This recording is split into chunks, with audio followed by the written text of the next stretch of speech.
Yeah. But I think I heard you say that the Danish West Indies was part of Western civilization. Yeah.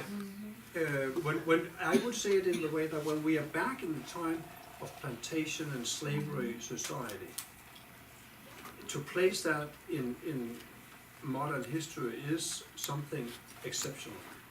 But when we move into the 1800s, we have that transformation, and because you have such a large African group placed to another continent, people of different nationalities, different religious beliefs, etc. It makes a completely new situation. But it naturally it takes time before that changes, and the fact that slavery stops opens up for a further transformation in the social aspects, economic aspects, but then also the whole from being that African plantation society, I would say that when we're up to 1880, I see the Danish West Indies as very much European, North American. There are certainly cultural links back to Africa, but they are very mixed links because people come from very many different places, and therefore I would say that it makes, from my point of view, meaning to say that by 1870s, 80s, 90s, the Danish West Indies, as well as most of the West Indies in general, is a part of modern Western society. Industrialized and economically on the same level. The people, the things that people here discuss and desire from society is the same as in Denmark. But it's certainly not the same as in Ghana or in Togo or in Benin, because by then it's so far apart. That's the way that I see it. Governor Totten, Yeah, well, the reason why that is so is because of language. Language transmits culture more than anything else. And the African population didn't speak any African language. They spoke English and French and Spanish and Dutch and very little Danish, of course, because that wasn't taught. But that is why the society was, it was a mixture, but it was, the Western civilization had the greatest impact up to today. Also religion in addition to language. And Dr. Quicker, you could add. I'm just adding that religion too. in And addition to religion. language, yeah. And religion. yes, So, yes. that's true. Yeah. Question here? Yes, you mentioned that around 1905 there was a move to send black Danes to Denmark for education. Yeah. You showed us the picture of midwifery. Yes. Were there other areas where Virgin The Islands best was- organized area is the midwifery, and that's because we are back in a system that goes back to the age of the Enlightenment in the 1700s. Back then, the king had organized that field and planned how it should be paid. The community that sent a student to the midwifery school in Copenhagen should pay. That was all in place, and it made it so much easier. But there were also nursing. You see more and more nurses coming, but not a very well organized field, because it's like it's private initiative. The Queen pays for some of them. The Queen Louisa had brought a private fortune into the royal family, which was not usual in the Danish royal family. But her grandparents were out of the Dutch royal family, and they were wealthy. And that wealth had gone through her mother's family in Sweden and come to her own hands. So she had money she could spend herself. And she pays for some of the students. We have a few school teachers, And then we have the lady who organized that exhibition. She sets up a course for, what is the word in your language? Weaving and sewing and Home economics. home economics, yeah, a whole program for that. That students from Iceland, Faroe Islands, and the West Indies, and Schleswig, that's the borderland that had been occupied by the Germans.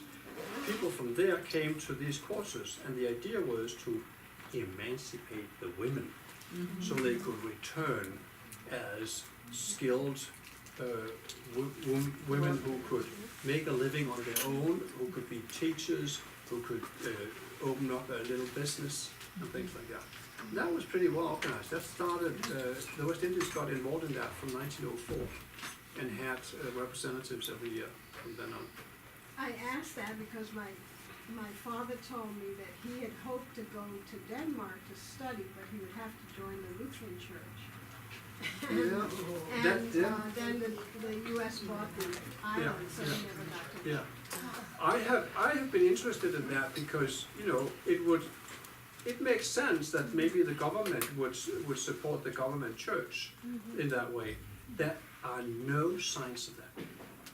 Not at all. And even the Queen Louisa, Crown Princess Louisa, and then Queen Louisa, who was a very dedicated Lutheran. One day they write, the woman we have chosen to send to training in Copenhagen belongs to the Catholic Church, and she writes back, there's nothing wrong with being from the Catholic Church. You feel in the letter, and she's uneasy about this. But on the other hand, you know, that's the way it is in the islands, and she has the same right for an education, and yes, it'll be taken care of, and she will be guided to where she can go to service.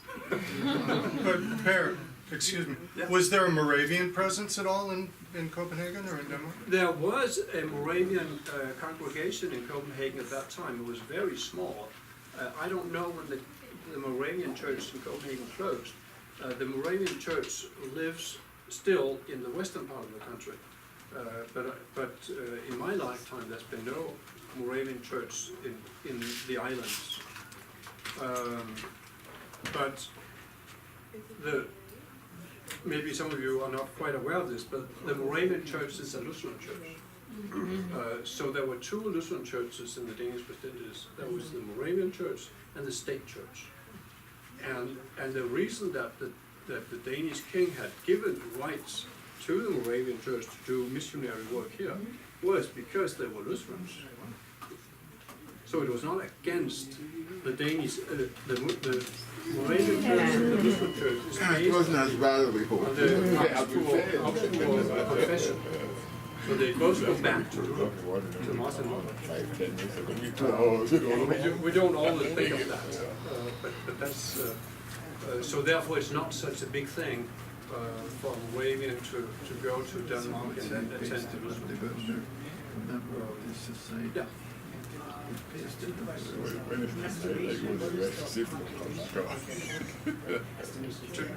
Today is a little more than 5 million. Okay, and so maybe possibly, probably very small, what is the estimation of a population in Denmark today of descendants of black or mixed race Yeah. West Indians there? Some Or maybe thousands, like, some thousands, I don't know how many. Particularly in the beginning, I wanted to know how many it was, but I have discovered there's no chance to find that out. If we made DNAs, I'm sure that it would turn out that quite a few thousands had African roots. And you normally don't see it, but are we going to be here for 5 hours more, or should we say that I go on and then we finish as quick as possible?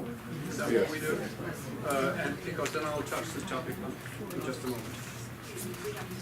Yes, I'm not surprised. I've been talking so long. I don't know if I ever heard, but is that book available in English? It is not available in English. I had hoped that the National Museum, which has published it, would have wanted to translate it, and they have now declared they do not want to translate it. So you just have to learn Danish, and I can tell you that last night I talked to Senator Jackson about this, and he felt that something had to be done. We, my mother is a Jensen. Yes, good name. And we have family with it that we don't.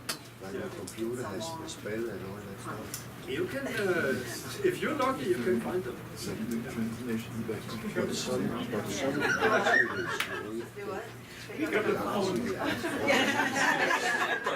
But then, what do we have to leave? Good to see you. Just click. But how they translate that, I don't know. Yeah, concerning these pictures, it was just that family history can be more than just a photograph, information in a document, it can also be items that are carried over the Be family. careful, So yeah. the Nielsen family here had used their baptismal dress made in Spanish work, the good old profession that the women could hear. That was something Mrs. Jensen was capable of. So it's you can best see it down here. It's very nice Spanish work that she has done right here. That's right, yeah. The lower part of it is probably ribbons that she has bought from the store. But she's got some fine decorations in Spanish work right there.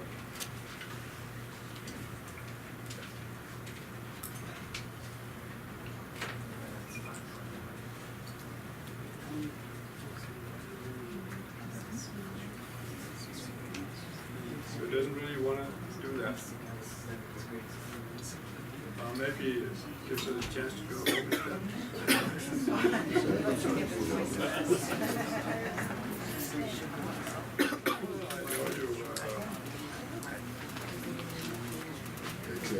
Okay.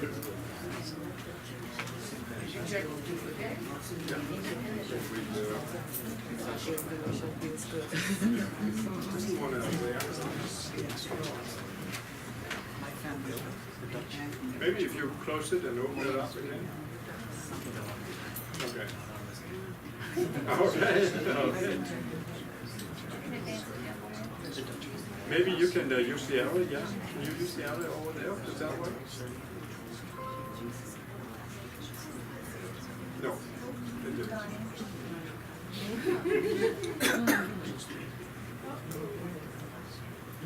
Can you see this Albert Duncan that takes to be that's the way it is.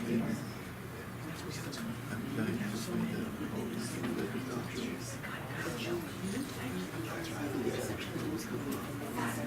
The next picture is a fantastic picture in a lot of ways. It was came up in the newspaper back home. Yeah, that's it. There we go. There were some people that were looking. How did they see you? You're too bored without us, are you? No. Thank you. Not keeping the door open. No. Yeah.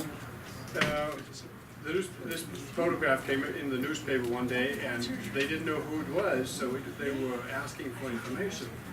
And all they knew was that it was taken in Assens. They didn't even have a year. And Assens happens to be a town just 20 miles from where I live, and in the island of Fyn.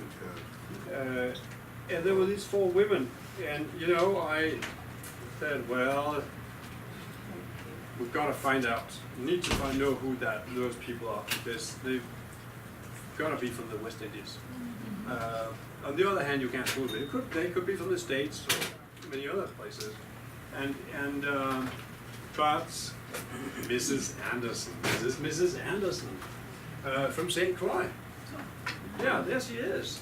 Her husband she grew up in St. Croix, and her husband was a Danish lawyer who came out as a government official after 35 years in St. Croix. He became mayor in that town. So they moved to Assens, and they had out here adopted a daughter who married a lawyer, Knudsen. So this is Mrs. Knudsen. who's just in Denmark to visit. So now we just lack information about the two young women in the middle. Now, look closely on this picture. What do you see?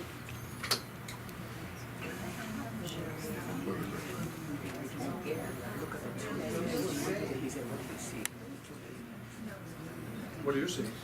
I was saying the two had the hats, Yeah. the Jewish. Jewish hats, okay, okay. No. I see it as a, yes. And I'll show you at the end, close up. This is a mattress checkered. Oh, mattress. Yes, it's a mattress checkered. Oh, So it's a good old traditional mattress.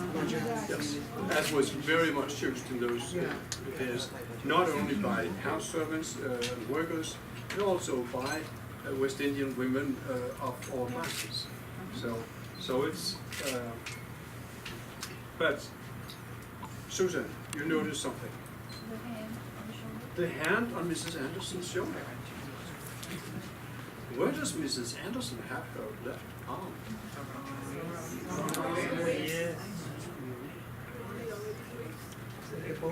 Why do the young ladies' skirts fold the way they do?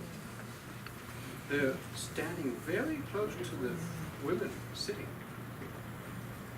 Would house servants be in that intimate contact with their employer? What in the world is going on? Yeah, those days the only one like that. If they are here to take care, if one of them is here to take care of Mrs. Crusoe's baby children, where are the baby children? Why have a picture of the nanny if you don't have the kid? And where is Mr. Knudsen and where's Mr. Anderson? What is going on? I cannot answer. I can just say, one of them is Miss Elsko from St. Croix. Elsko is quite a common name in St. Croix. One of them is, I think it's Anne Elsko, because we can see when Mrs. Knudsen returned with the kids to the West Indies, she was escorted by an Elsko. And it says in the German files that she was a housemaid. That's it. But now, is that just the guy down at the ticket office who wrote that she was a house servant?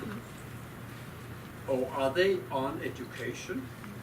Are they under some supervision by these two ladies?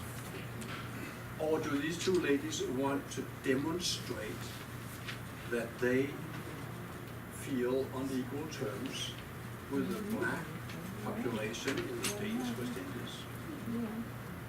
I mean, what in the world? I mean, why would you do this? If you look upon how white people in St. Croix would act around 1890, this would not be the way they wanted to present themselves. I don't know what it is, but I can just say that I think Mrs. Anderson has a program here. Can you excuse me for 1 second? Someone driving a white rodeo that's right here. It's raining and the windows are open. Thank you.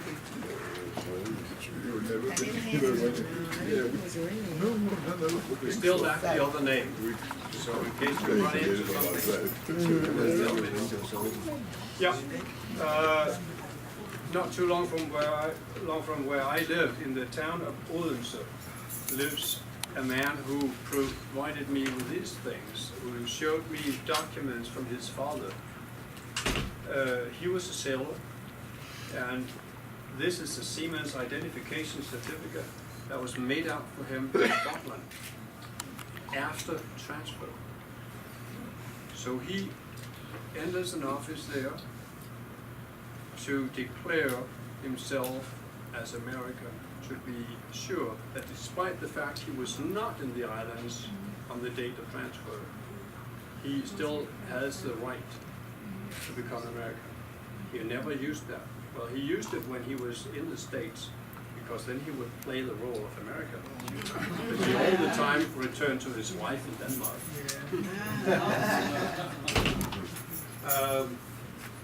There is the second wife. There are children from the first marriage and there are children from the second marriage. And this little boy on his mom's arm is the man I know. He's 70-something today in Denmark.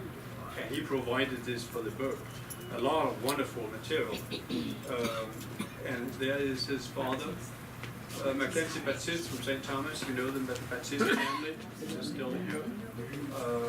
And he turns up in Denmark in 1912 as a sailor. And he gets married shortly after to a Danish woman. And then he's a sailor in Denmark. And during the First World War, he's a sailor in Scotland. He simply moved to Scotland for his job, and the first child is born in Scotland. But then the mother goes back to Denmark, and after the war, he comes back to Denmark. So that's the story about that family. They have all kinds of wonderful material, because it turns out that in his British sailors information, this is a sailor's book, where any sailor have the basic information, and then on the next page the captain will write, hired on that day, what do you say, dismissed? On that day, discharged on that day. So we can follow the man around the world from port to port. It's quite fascinating. But look at this. Where's he born? First it has said Barbados, and now it's changed to just the West Indies. When he's in England, he passes as British. When he's in the United States, he passes as American. But as a matter of fact, this man is a Danish citizen. So, at the family album, uncles and aunts, and well, some man down here at the drums. Now we've changed from sailing into the music life, and he travels around the country and plays music. And I found him before he started playing music in a lot of files. This is just a book about sailors on board some of the ocean-going steamers between Copenhagen and New York. And suddenly he turns up. He is a fireman. And you see all the firemen here are written into the book. And Baptiste is here also. Baptiste is born in St. Thomas. And then out here they have to give their signature.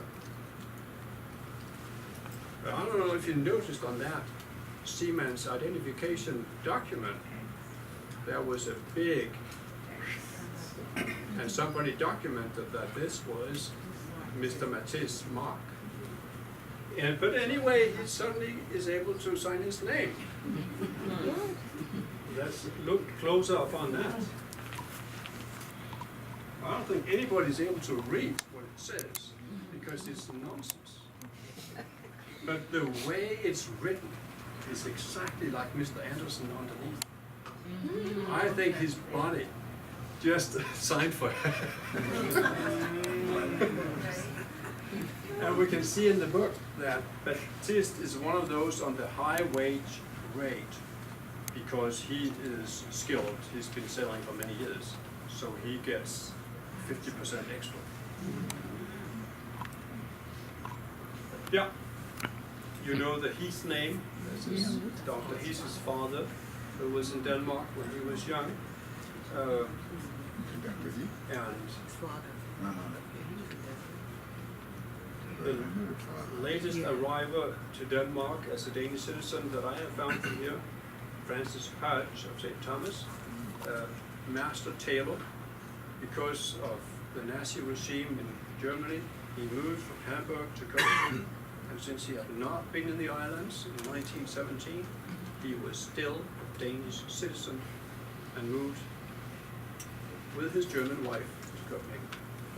Another person photographed for the same article about black people in Copenhagen as this picture. I found this person, Carlos Ludwig Schillery, Good chivalry name, we all know that from here and from the BVI. And, well, they didn't all make it, you know. He is in the street holding a sign to advertise for a store. He had been a sailor, he had lived in Germany for many years. He informs the authorities that he had been a magician. And I can see, I simply found his civil registration card in the archives. Well, you can see he's born in St. Thomas and when he was born and all that. And I can see how he moves back and forth. And that he actually does start sailing again and goes to France for a while and comes back to Copenhagen. But what is interesting is that right away he gets these small marks that indicates that he has the right to vote in local and national elections. He is a citizen. Yeah. Yep, we'll end this talk, way too long talk, with Mrs. Kohlberg, one of my special friends, Sarah Benjamin of St. Croix, Frederiksstad, married Mr. Kohlberg, who was a government official, a secretary at the government. He was Prussian, he was from Christianstadt, and his wife from Frederiksstad. And she had a son from a previous relationship. He had a couple of daughters from his first marriage. His first wife is buried in St. Croix, and they have 2 sons. So, when the last ship is to leave after transfer, the government officials are offered free transportation to go home. So Mr. Kohlberg applies for free transportation for his wife, born in Frederiksstad, he himself, born in Christianstadt, to go home. So off they go, and 2 years later he died. And here we have Mrs. Kohlberg, but I think she looks like she's able of taking care of business. I don't know what you say. But I can tell you that I have met the widow of the youngest son. She provided me with a lot of wonderful photographs. And what I asked, I said, well, how about this about, she had lived with her mother-in-law for many years in the same house. How about this about looking different? How did your mother-in-law relate to that? My mother-in-law would not even mention such a thing. It did not exist. And if anybody sort of touched anything, she would raise her head. That's the way to survive. We had the school teacher, Victor Kornemans. He does it with a smile and a joke. And Mrs. Kohlberg has her pride. I'm sure she must have heard a lot of stupid comments, but she just didn't want to be affected by that. Thank you so much. Thank you.